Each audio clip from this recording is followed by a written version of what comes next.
The lightsaber, a weapon widely affiliated with the Jedi and the Sith, used by both orders for thousands of years, a weapon proudly displayed by both groups, and for two cultures that share so many differences, they both have great respect and pride for their lightsabers. The Jedi used the lightsabers to protect and serve the innocent, only using it for the purpose of defense, while the Sith used it as a tool to spread death and to conquer. The Jedi used the lightsaber as a weapon of liberation, and the Sith a weapon for enslavement. But there was a time in the Star Wars universe before lightsabers, when the Jedi and Sith wielded weapons quite different than they do now in the current Star Wars universe. And today we will explore the weaponry used by these ancient Force-based orders before the widespread use of a lightsaber. In the years before the Republic was established, the Old Republic, Jedi and Sith used weapons that can be found in our real world today. Many Jedi chose to wield swords in combat, and others who considered themselves pacifists would carry staff. But these were not regular weapons like in the realm of reality. These weapons contained special spiritual modifications that made them extremely powerful within the Force. The Jedi and Sith put these weapons through a process that made them extremely durable, and far more dangerous than the original material warranted,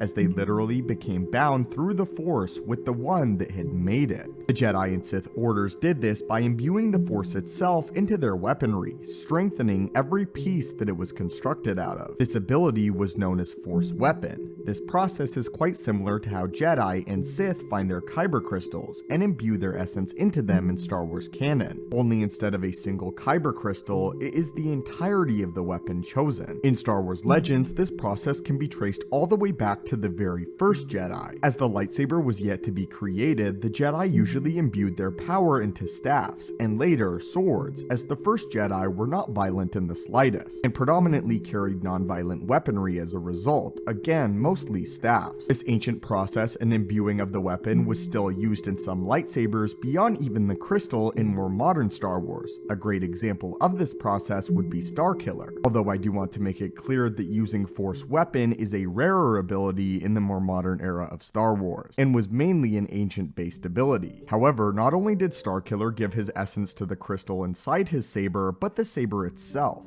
including the entire hilt and all the inner workings and mechanics of the weapon. This skill of thinking out of the box allowed Starkiller to channel Force-based attacks through the lightsaber itself, as he learned how to emit Force lightning out of the blade, something that is less common for normal lightsabers. Starkiller learned and decided to create this bond with his entire weapon, and because of it, he actually learned how to use Force-based attacks from his lightsaber. In the days of the ancient Jedi Order, Padawans were told to select the material in which to craft their weapon. They then, for hours, were to craft and mold their weapon until it was unique to them. They were to allow the Force to guide them at all times, until what they created belonged to them in body as well as in spirit, a literal extension of their own Force energies. Although constructed out of regular materials, because of the strong presence of the Force, these weapons, usually swords, would glow with the power of the Force after the process was completed. The stronger the connection to the light, the stronger the glow. The stronger the connection to the darkness,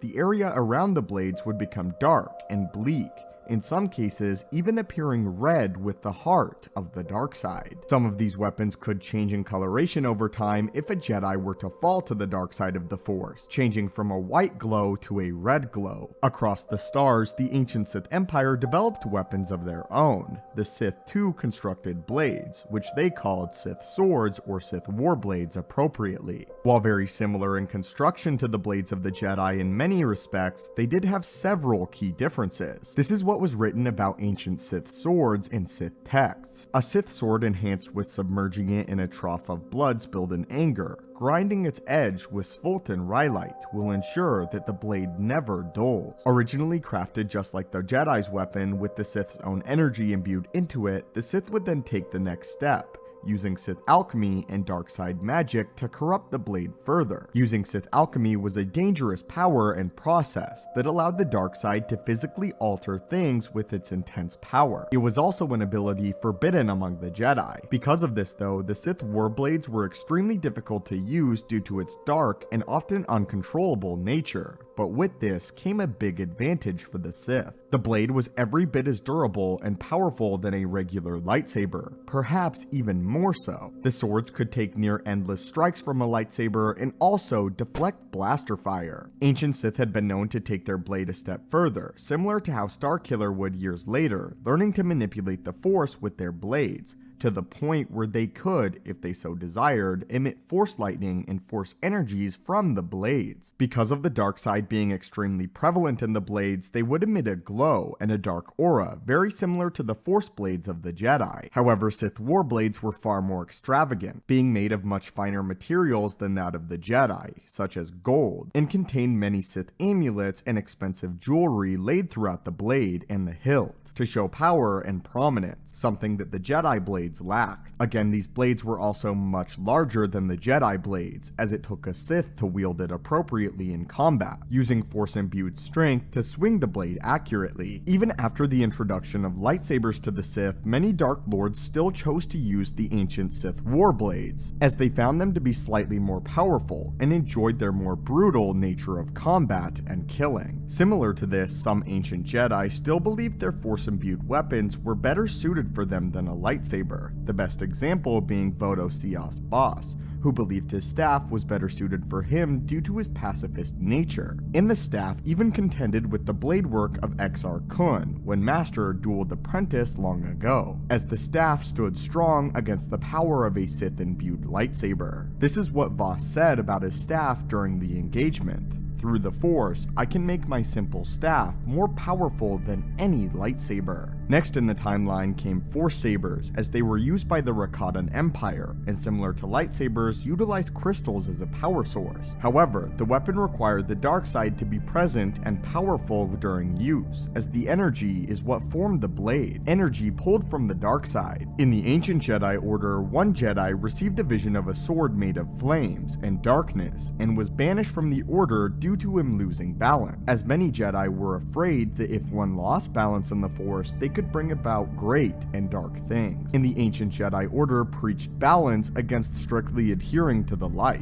This banished Jedi, though, would later discover what he saw was a Force saber, and found the weapon far more practical and powerful than Force blades, as the blade of the weapon was energy-based and more durable. Although the Jedi Order forbade the use of this weapon, they did realize its superiority to their Force-imbued swords, and thus selected a few members to study the Force saber, but only members that were strongly cemented in balance in the Force, not those that could be corrupted by either the light or the dark. After years of studying, what eventually was constructed was one of the first lightsabers, called a protosaber, which took the crystal principle from the Force saber but used crystals that a user imbued their own nature into, and did not facilitate the need for the dark side in order to create this plasma blade. Thus, officially in the timeline, the first lightsaber was created. The major drawback for this weapon, however, was it required a constant power source, and thus the users were forced to carry around battery packs on their belt in order to provide a constant flow of power to the blade, something that the Force sabers did not need. This was eventually improved upon though, and what resulted was the lightsaber we know and love today. Improved upon though by the ancient Sith Empire, as they were some of the first to develop a lightsaber without the need of this battery pack, leading to something that I absolutely love about the Star Wars universe, that it was actually in tandem that the Jedi and Sith created the lightsabers that we know today, and that it wasn't just one strictly order that created and produced a fully blown lightsaber. The developments were sort of passed back and forth between the Jedi and Sith over the centuries, meaning that the lightsaber really belongs to both orders, and the lightsabers that we see today couldn't have been constructed by just a Jedi or a Sith. But what are your thoughts on all of this? And if you could not choose a lightsaber, which force-imbued weapon would you want to use if you were either a Jedi or a Sith? And taking this a step further, do you actually prefer any of these ancient weapons to a lightsaber? As always, my friends, thank you so much for watching these longer form videos. It means the world to me. May the Force be with you, and have a great day.